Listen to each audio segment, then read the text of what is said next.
Protáhnout stužku přímo skrz perníček místo tradičního lepení byl impulzivní nápad, se kterým jsem při pečení původně nepočítala. Z tohoto důvodu jsem musela udělat dírky už do pečených perníčků.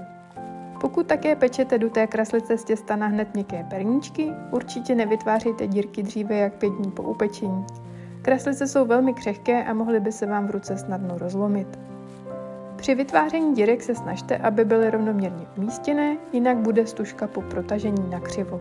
Já jsem si například pomáhala kouskem ustřižené stužky, kterou jsem k perníčku přikládala.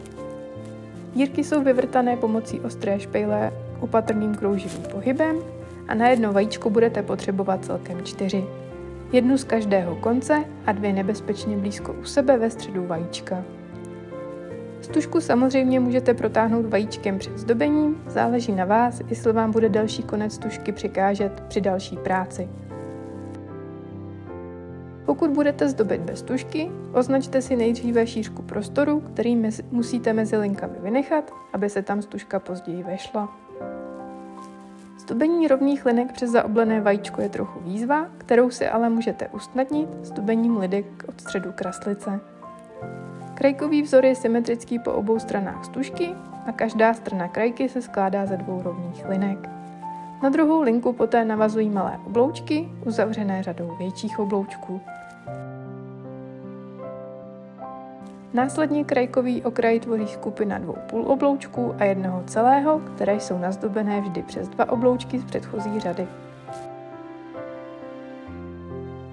Snažte se okraj udělat dostatečně široký, aby se vám do krajky vešly ještě průřezy.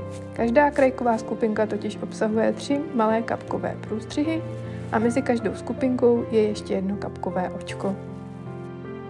Tento vzor, který na perníčku vidíte, je velice vděčný, jelikož je jednak rychle nazdobený a jednak poměrně rychle schne.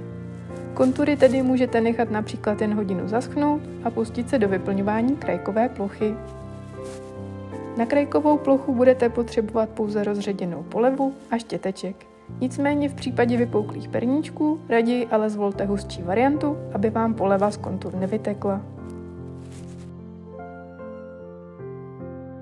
Po důkladném zaschnutí polevy už stačí jen provléknout stužky.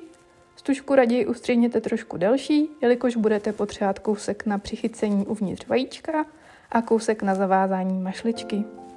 Stužku provlékejte opravdu velmi opatrně, já jsem si opět pomáhala ostrou špejlí. Kratší konec stužky následně přilepte polevou a slepte obě půlky vajíčka k sobě.